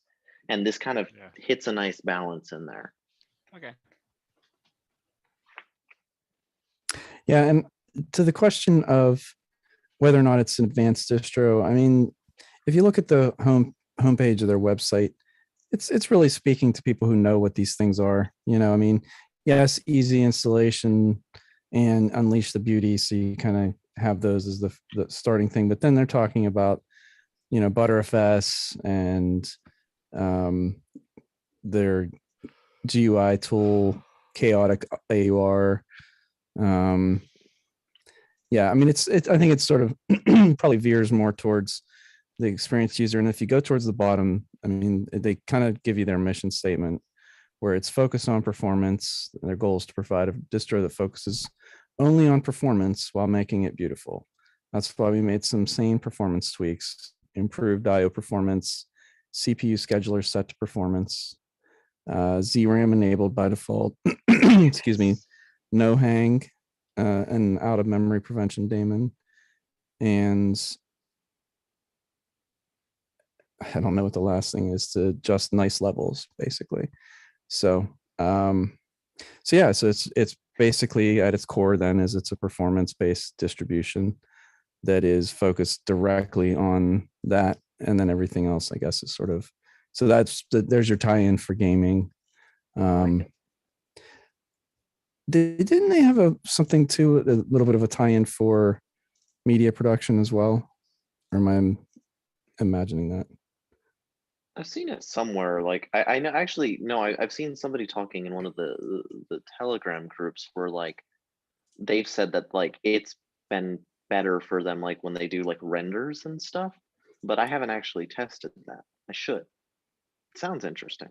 I just thought maybe they had an edition that was I'm looking at the download page. I thought maybe there was an edition that was just like like a studio version. Yeah, exactly. I don't see anything, so maybe I could be thinking of a different one. So anyway, yeah, okay. So that's, I mean, I think it pretty much explains it then. It's really based on performance, and which is interesting because, you know, the Zen kernel, I mean, even if you're peripherally aware of it, it's not something that's usually the default on any distribution that I'm aware of. The scheduling, all of that sort of stuff. Yeah, that's interesting. Really, really cool stuff here. And I think I can almost draw some parallels to some of the changes they do and some of the stuff that's being worked on and the direction that Fedora is going in, actually. And I kind of like that. And to add context, by the way, because like there's a lot of weird stuff here that Fedora's not doing either. But I mean, like Fedora enabled ZRAM stuff and moved to BTRFS, and also made some scheduler changes to improve performance, especially on hard drives because they need all the help they can get. So I think it's almost like an extension of the direction that I think Fedora is going in. You know, Fedora's always been kind of like one of the first to implement some of these cool new features and stuff. And, you know, so I think I really like that. I think that's something they have in common, maybe just on an extreme level. So I was gonna say, could I talk about something a little weird? Yes, of course. So I looked at the Dragon version a few months back, and I didn't install it real long. I forgot what I installed it on. I did, so I did the KDE. So I decided to go with the GNOME because I'm like a GNOME, and I wanted to give it a try, see what their version was. To go through all this cool stuff, setting up and all that, to find out it's like as vanilla can be.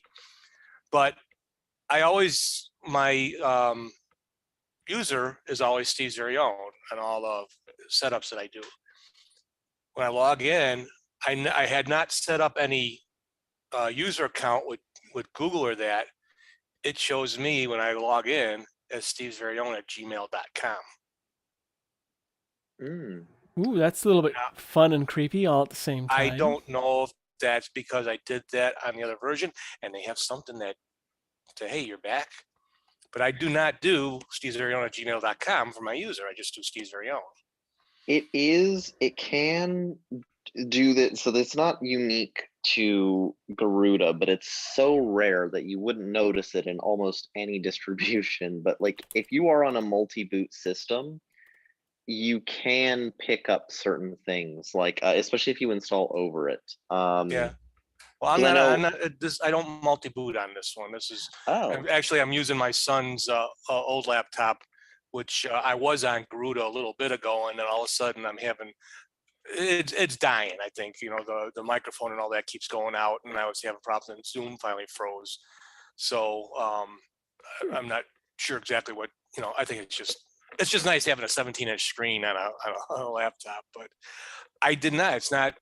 I rewrite everything. I don't multi-boot. That's super interesting. And okay, well, I don't know in that case. It's really, yeah, it's got me a little flustered. Not flustered, but it's like, There are certain things that I know certain distributions can pick up from whatever was there before. Like I know the host name is something that some distributions will keep. And even like I know OpenSUSE can actually bring the users from a previous installation over and like create the accounts and stuff. So it's possible that they've created something kind of like that, but it is super strange. Shaky webcam right now, but maybe it's something on the network or I don't know.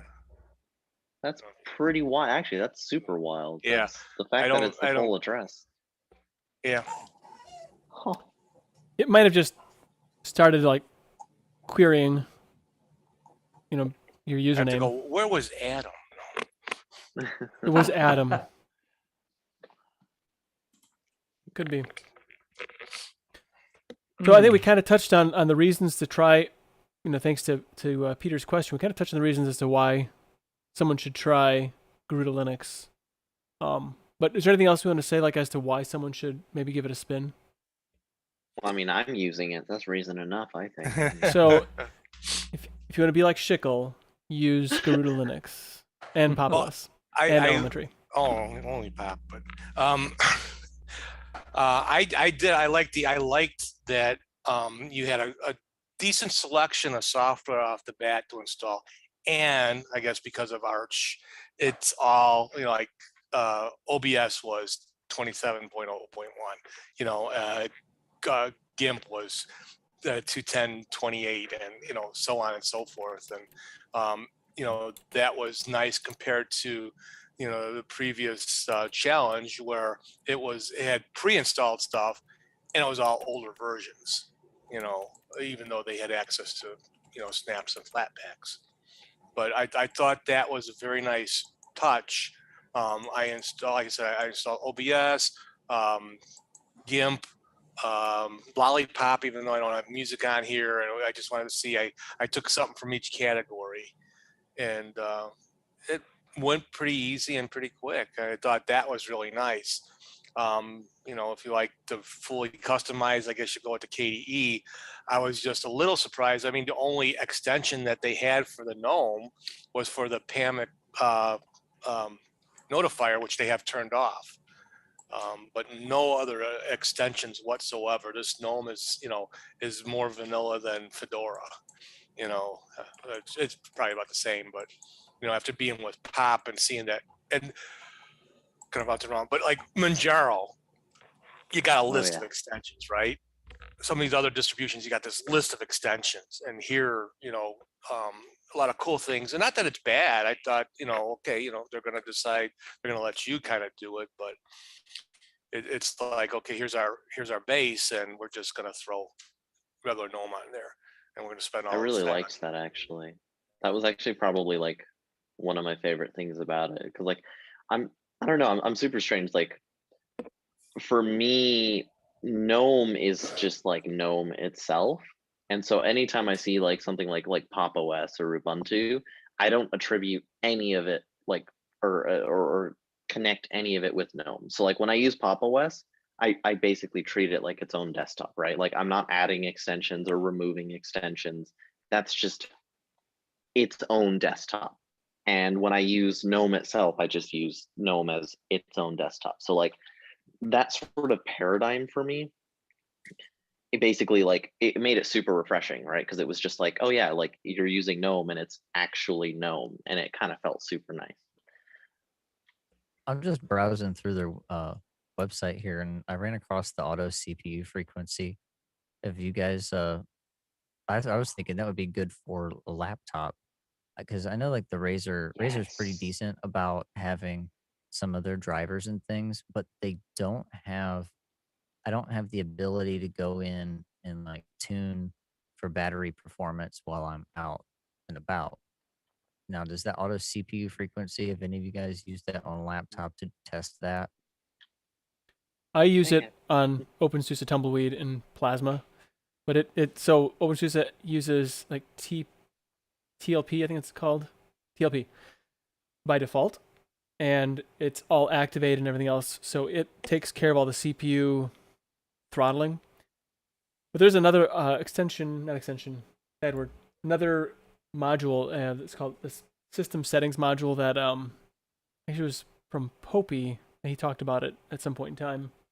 And you can actually tell it to go performance or power save, and that changes. It tells TLP what profile to actually adjust to, because there's automatically, and I don't know if it's through TLP, but through something that you can actually set performance and power profiles from the terminal. I've done that in the past a lot. AMD has a different one than Intel. Yeah, But, I messed with the Intel stuff on this Razer laptop, but I was just wondering if this Garuda has something that's a little more GUI friendly. Yep, they do. Under the Garuda Assistants, they have settings and performance tweaks and power save tweaks. That's So, awesome. and they've got a whole heap of stuff you can click here. I don't know what and what's it called? Inici? Aninici? Aninici? Yeah. What is that? Anyone know? I love Linux. Aninici? Automatically adjusts Aninici? nice levels. What's NICE? I Nice. think nice is okay, it's either one of two things, or maybe it's neither, but I think it's either as far as I can tell, it's like how quickly the kernel will react to things taking like a lot of load, like whether it'll just like smack it down or whether it'll just let it eat your system. Like I think that's what nice level is. It's like how CPU it scheduling and stuff. Yeah. It's also got power save. You can check on power save tweaks, auto CPU frequency, TLP, Intel undervolt, thermal, auto CPU frequency enabled, TLP enabled, all these tweaks I here. just So like to point out, by the way, having auto CPU freak installed is a really, really cool thing, because it works in tandem with things like TLP and it's totally fine. And it basically can just like, if your laptop's not doing anything crazy, turbo boost is off, turns off, like throttles it down. There's no need for it to be using like power, and then jumps right back up and on if like you want to stream 4K video or if you start playing a game. Like it's super cool. Not that I'm like, you know, promoting or anything here, but there's actually a Linux for Everyone video on auto CPU freak, and we went ahead and tested it, and it does a pretty good job. Nice. I'm just trying to add to the conversation, ask questions. I know I didn't do my homework, teach, but trying. Nobody's required to do the homework. It's an elective. It's not required to graduate.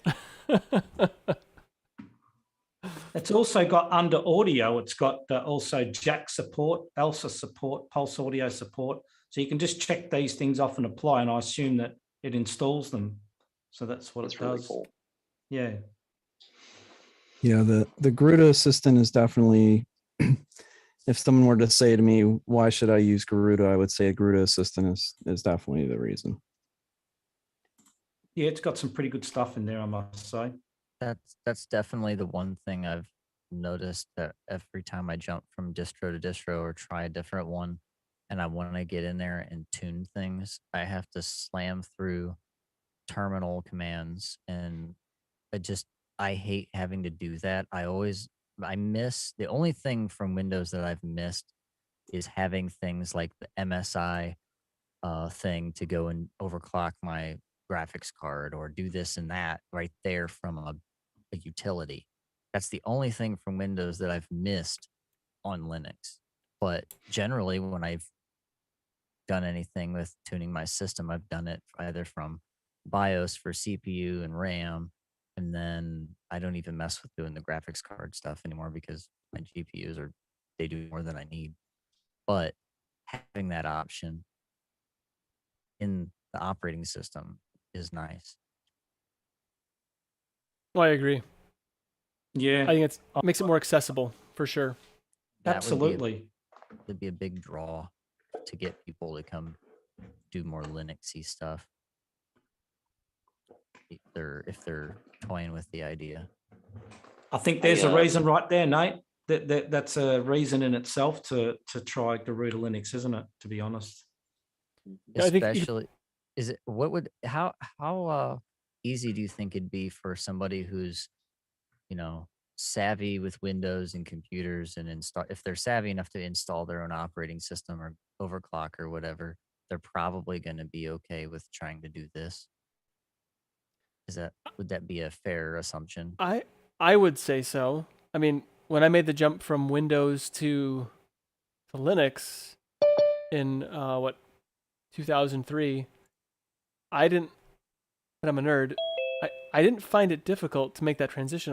I understood and I could search because I wouldn't call myself a power user at the time even, but I understood the concepts, from one to the other. So if someone's a power user and they can install, and if they overclock their system in Windows, I think they can get along fine.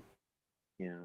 In Linux, especially in Garuda. I think that's probably a really good point, is that it's not about knowing how to do certain things, it's understanding what exactly is happening when you do them, because those things are somewhat universal, right? Like the fact that files are stored on a disk is universal.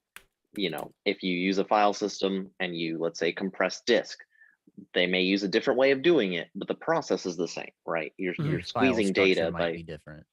Right, exactly. So I think, and the same goes with overclocking, right? Like you may have different apps to do it and ways to do it, but if you're capable of understanding what's happening behind the scenes, you'll probably be able to just easily get through something like Garuda, where the methods is different, but the concept is the same. Did you guys look at the Garuda Gamer selection? Looked at the I'm games not a tab. gamer, but it's got everything. Games in there, yeah, and Wine and Proton and all this other stuff. I mean, holy cow! I haven't messed with Lutris. I stick with the Steam Proton stuff. Steam Link Twitch GUI? Yes. I don't know that one. But that's cool. That's for streaming.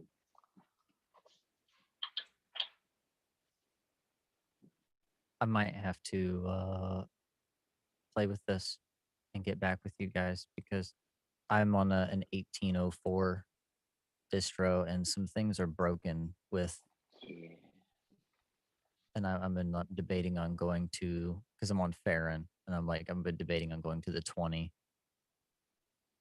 I'm nuking and paving tonight. I'm putting this on the main machine. I'm loving this. This has not happened in a long time. Not since elementary. Well, I got a couple of days off. I might hit you up there, Shickle. Yeah, if you need anything, I'm here. He's also a happiness engineer now, right? Is that what it is? Oh, yeah. Happiness engineer? Yeah. So he can help you out being happy with your Linux.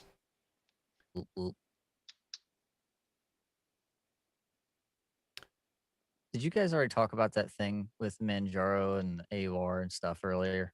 I didn't miss conversation on that. 'Cause I saw something blurbed about it on Telegram. Or something that got I don't think broken. so. We've only been talking about the distro so far. Okay. Didn't miss anything. Nope. Can save that. Okay. I think we got a lot of really good points as to why people should give it a spin. I appreciate all the input on that. And I do want to choose our distribution for next week before we run out of time. So the Ubuntus have been released. So like asterisk Ubuntu, I guess. Kubuntu's, Ubuntu, Ubuntu, Budgie, Ubuntu Studio, Mate, and of course Ubuntu proper. And I almost feel like I'm not an Ubuntu user regularly, but I almost kind of feel like maybe we should maybe do Ubuntu next week, but like choose your flavor, so kind of like whichever one you like, give that one a spin and see how it goes. Maybe branch out, try something a little bit different, so let's say you haven't used Budgie in, 5 years, give Budgie a try or something like that. Like me, I could probably try and give, GNOME a try again, but I won't. So might be something else. But anyway, so how do you feel about doing Ubuntu's next week? The 2110. Yeah. Sounds Fine. good. Yeah, fine by That'd be me. pretty awesome. I think Yeah. Ubuntu proper is using like Wayland now, right? By default. I don't know, maybe. Might be worth I- trying it if it is. I think they did. I did see something like a Wayland session for NVIDIA. That's one of the things that they did. Ooh. They at least enable a Wayland session according to the DistroWatch release. Yeah, I like it. yeah. No, that's great. And it would be nice if people chose different flavors. I mean, I like GNOME, so I mean, I would go for. I actually booted into Ubuntu earlier, and it asked if I wanted to upgrade, and I said yes, and nothing happened. So I think it was just checking. I wasn't going to actually upgrade. I just want to know. So I'm going to try to update this in place and see if it works. And if not, then, oh well. I could probably do the Kubuntu or something with a You Neon. should try Ubuntu Studio. If you tried Ubuntu Studio Scrap, they have, it's based on Plasma. And it has all of your stuff that you would want for audio production built right in. And I mean, it has Jack installed. It has probably, I mean, maybe they're doing more with Pipewire now. I don't know. That would be interesting. I haven't kept up with it, but yeah, that for creators, Ubuntu Studio is pretty good.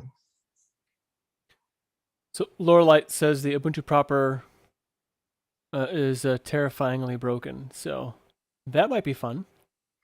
Yeah, it sounds like fun. I've been using it Now, you know what? for a little bit, but Oh, have you?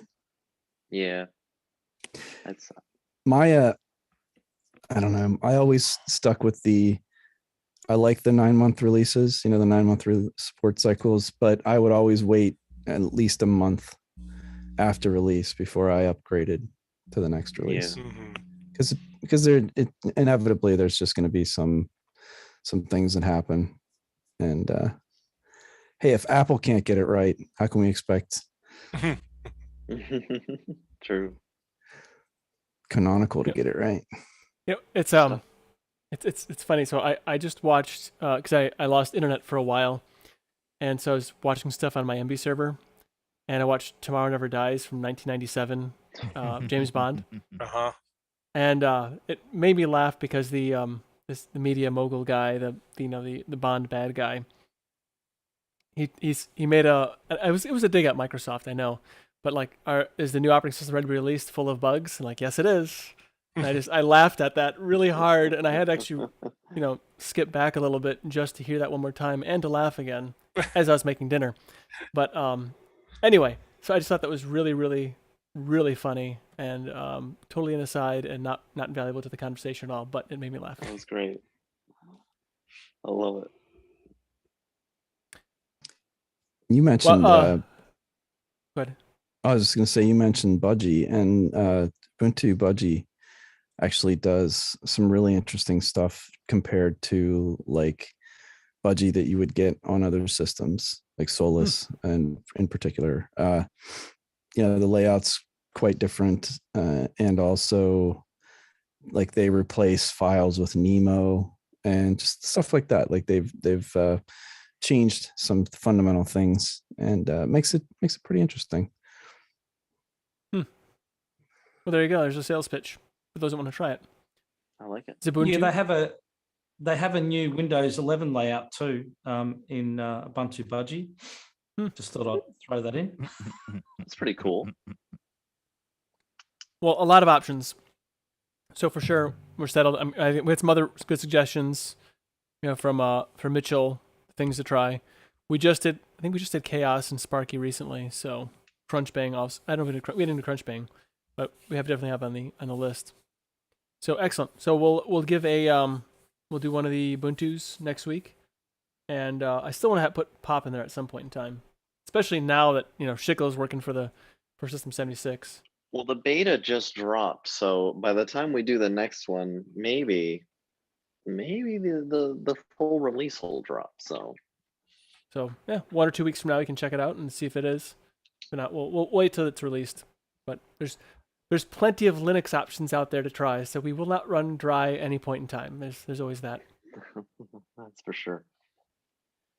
But we don't have a whole lot of time left, but I did want to bring something up just to kind of get a feel from the audience here. But Pine 64 released a notification that they're going to have the Pine Phone Pro.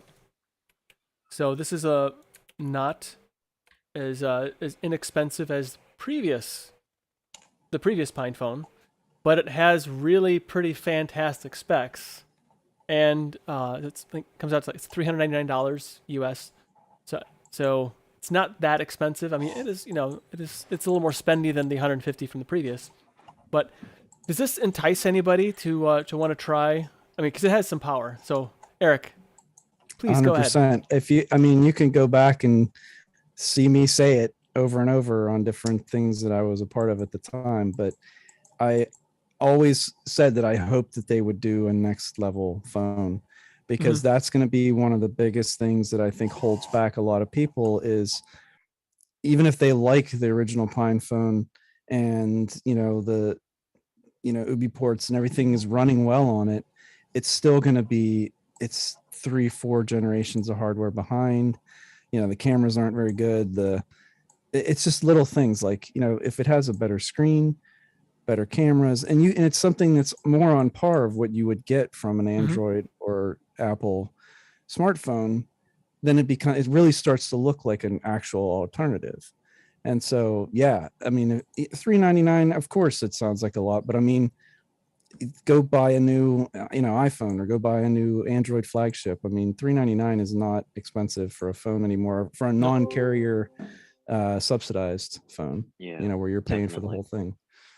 So that's very exciting. I didn't know that. I hadn't heard that until you just said it. And so that's really happy to hear that they're doing that.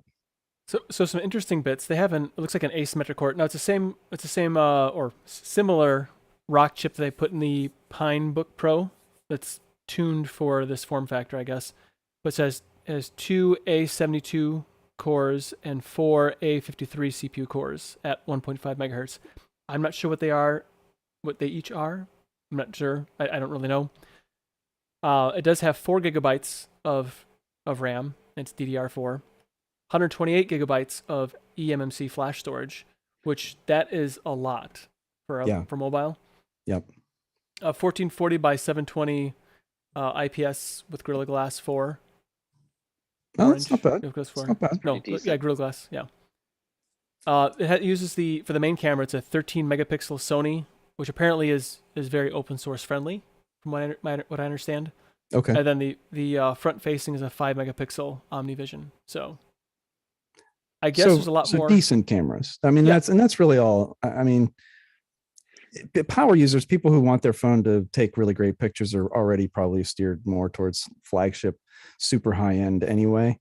Because that's really how, if you look at the top end of the smartphone market, what are people differentiating themselves on anymore? Unless, you're either an Apple or an Android user that doesn't really change very much anymore. And so your choice of a phone on the Apple side is, do you want to get the Pro, which has the better camera, or, but even the regular one has an incredible camera on it. So most of the work is done in the software anyway. Yeah, Right. yeah, and the chips that that enable it too as well. But and on the Android side, it's the same way. So they're trying to, they sort of fight. Look at the Google Pixel. I mean, it's all about like how good is the camera and low light and 4K and like all the other stuff that it can do. So yeah, if it even comes close to that mid tier, I think it's going to make a lot of people happy, especially if we can get a good nice stable version of Vubi ports or something like that on there that takes advantage of the hardware. That's exciting. I'm pretty interested in one, especially because like I've recently been trying to like de-Google a little bit and do all that other stuff. And so while I use my phone in a lot of cases for the camera, I can always just, have that in my pocket for a camera and then use something like this as like my main mobile computing device, have Telegram on there. And I mean, technically I could probably run Pop! OS on there now that they have a Raspberry Pi 4 build, so like with a little bit of tweaking, could probably do something like that on there. You could run really anything, which is kind of the beauty of it. But I know Manjaro has like a mobile operating system, and so does KDE. I think it's Phosh Plasma or Mobile. something. Plasma Mobile. What is Phosh? Phosh is something, right? That's more like a GNOME based. Oh, That's what GTK. it's Purism. They started that. Okay. So What there's a happened to lot of Ubuntu options Touch? too. The tough thing with a lot of these phone systems is that they're always, even the best ones are like 90% done, like polished, but that last 10% might bite you. Like Yeah. the Valophone and the Fairphone for Ubuntu ports, like I think the Fairphone, which is a promoted device on their website, still doesn't have like the flashlight working. Battery lifetime is like it's an issue. Hotspot doesn't work. I don't know about you, but I often use hotspot here and there for my phone. So that's like the downside for a lot of these projects. You have to like go in knowing that even in the best version of it, you're still having a subpar experience. And that's just almost like you have to go in with that expectation and be okay with that to some degree. Short Circuit's review of the Pine was actually demonstrated that where he went and had multiple operating systems back to back, and you could tell like which ones were optimized and had the better paradigm for moving through the system. Yeah, I think when he put Ubuntu Touch on, it was like he's like, this is the best feel right here. Everything is right where it's supposed to be. but then like for some devices the camera won't work, so you'll get a great battery life but then the camera won't work. So it's like, geez, like you can't win. So it says you really got to know how you use your phone and be okay with it. Like I'm not like a phone fanatic, and a lot of people are like okay with their phone's camera capabilities. That it's a big selling point for a lot of promotions and marketing for these flagship phones, but for the most part, like phones these days, like even the mid-range have decent cameras on it. So if you're okay with that, not like a picture freak, for the most part you'll be okay. But yeah, right, unless you're an enthusiast that's going to notice the difference. We're gonna run into that same thing we used to do with laptops and like Wi-Fi drivers. It's gonna be that same kind of thing. Yep, we're there already. Well, so if you read the webpage, so Nate linked to it, but so they're saying performance is good enough that you can do some convergence types things and like hook up a monitor to it and have it running 1080p video and stuff like that. And which phone is it listing, displaying that? The PinePhone Pro. Oh, okay, PinePhone Pro. Okay, and then gotcha. it's saying what does it run? So by default, it's going to ship with Manjaro Linux with KDE Plasma Mobile. But we expect to see it supported on most of the operating systems already available for the original PinePhone. surprised to hear that because Ubuntu Touch project is it's pretty mature. So I'm surprised they went with like Plasma Mobile.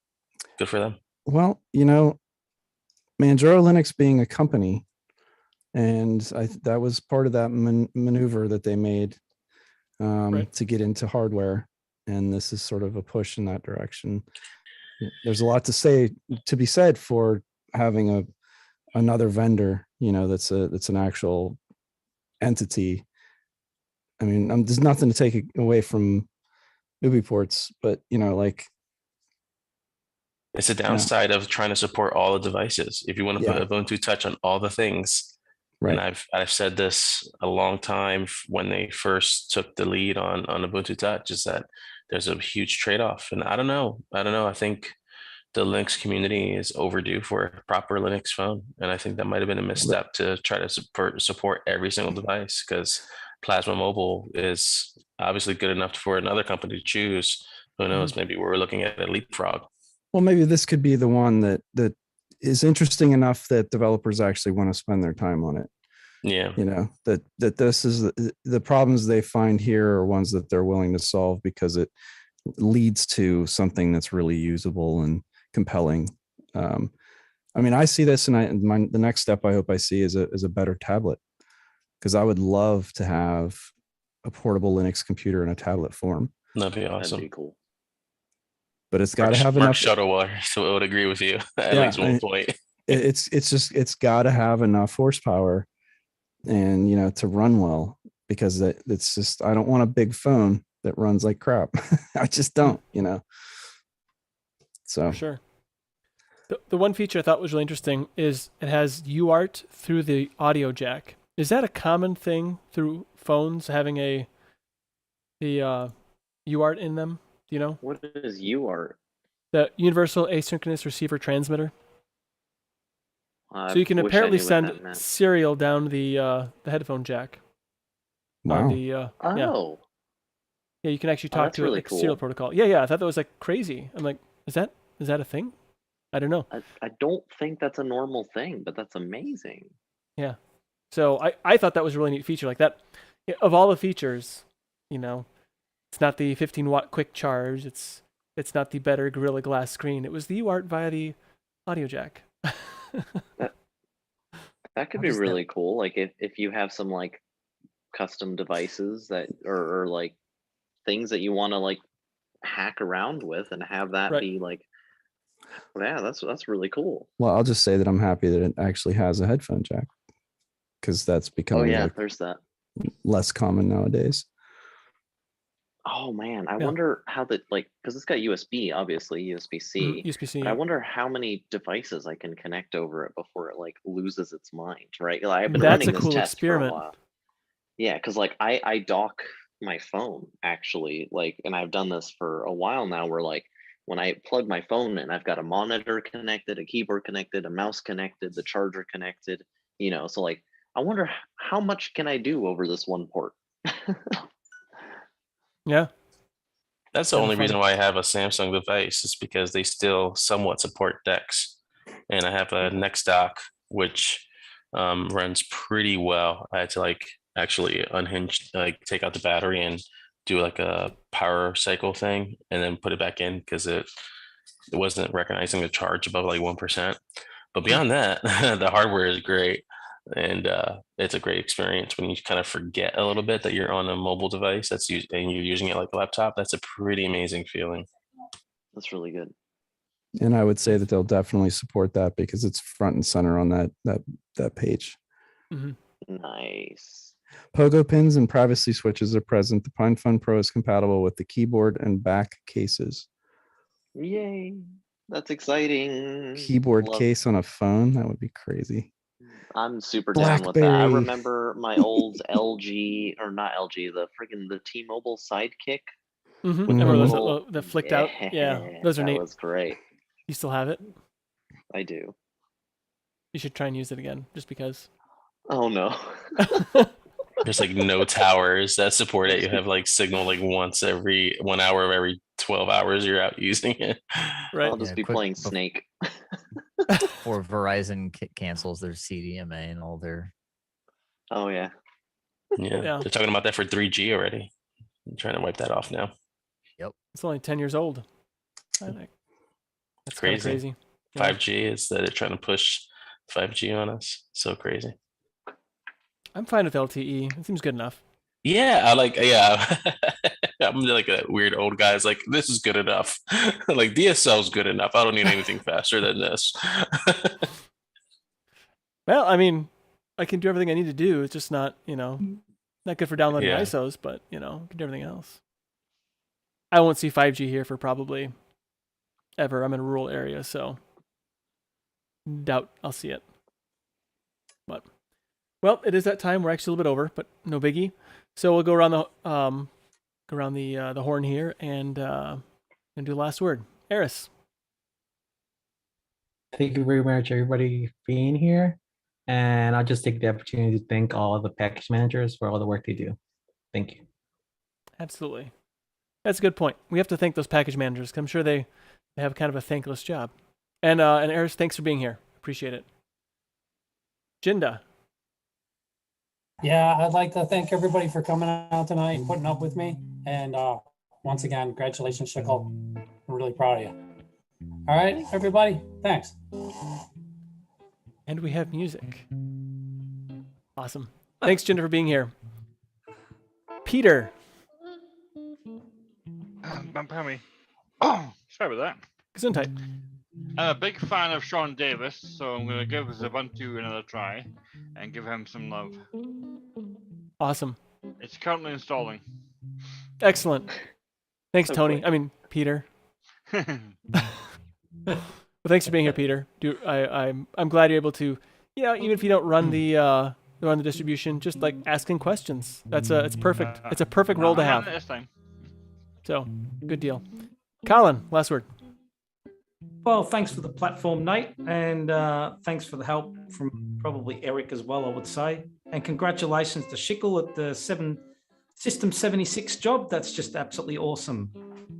See you all next week. Have a great week and take care. Thanks so much for being here. And I totally agree, because Shickle, we're all proud of you. Last word. Wait, who? Me? You, yeah. Oh, Richard it's my Shickle? last Yes. word. I'm sorry, but the zoom's in a different order on my screen, so Oh, I was so okay. confused. He was busy bringing but- happiness somewhere. He was. Engineering But, it. Yeah. Thanks for having me. The discussion about Garuda was pretty interesting. I think it was a nice breath of fresh air for the wings of the eagle to float on, or something. And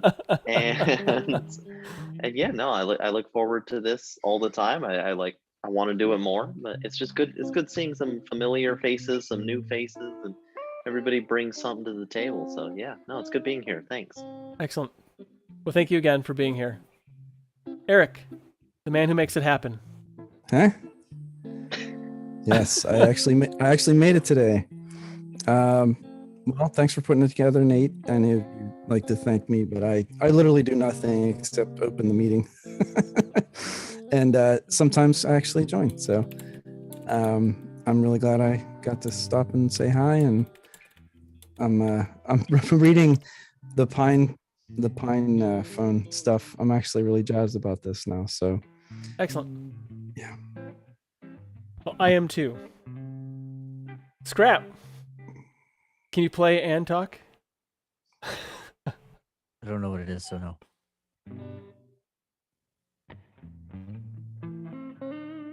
Well, last word if you got it. Music that- is his last word. That's right. That's all he needs. That's it. All right. Well, I'm good with that. Then you can like talk through the guitar. Like who is that? Who's that? I don't remember now. Something from the Oh, 80s. I was Peter Frampton. Do you feel like I do? It was the Simpsons. He was on the Simpsons. Like, oh my God, he can make the guitar speak. Simpsons did it. It's awesome. Prophetic. Last word. Cool to jump on last minute. And if you're looking for cool self-hosting tools, I want to do a plug for UniHost, YUNO host.org. Cool project. Really pushing that. And thanks to Rocco and Nate. And good to see you, Eric. And yeah, glad to catch everybody here. Awesome. Glad you could be here. And I guess Max will be your first and maybe your last word, I guess. Yeah, I noticed a little too late. My mic was turned way down, but good to be here. I missed it a bit lately, but hopefully I join it. Oh, Cut out on it. okay. So it wasn't just me. Yeah, you your got mic muted. cut out. Just at the very end. Nope. Still can't hear you. We got enough of it to understand. Yep. There And you we're go. glad you came here, and I hope that you show up next week too. So so excellent. Well, thank you very much. So I guess a little bit of a teaser. So there's going to be an episode of DLN Extend that comes out next, where we do talk about the Pine Phone Pro and some other announcements around it, and some other comments there. So you can check that out. It'll be this coming Wednesday. Is when it should I think comes out. I can't remember. I should pay better attention, but I don't. Yes, it is Wednesday. I just verified. So anyway, so thank you very much. You can, if there's one more things on me, you can go to cubiclenate.com or to DLN or to Destination Linux Network, destinationlinux.network. At a creator page there as well. So I do want to thank all of you for joining both here in the Zoom and on the YouTube stream. I want to thank Rocco again for starting the BDLL community. Eric for the usage of a Zoom account, because the Jitsi I tried previously wasn't very good for this. And everyone involved in making Linux and open source tools possible, to include the packagers, as Eris pointed out previously, because now we can have these conversations about the technology, because Linux truly puts personal back into personal computer. Until next time, see yas. Bye. Bye-bye. Bye. See ya. Play me off, Johnny.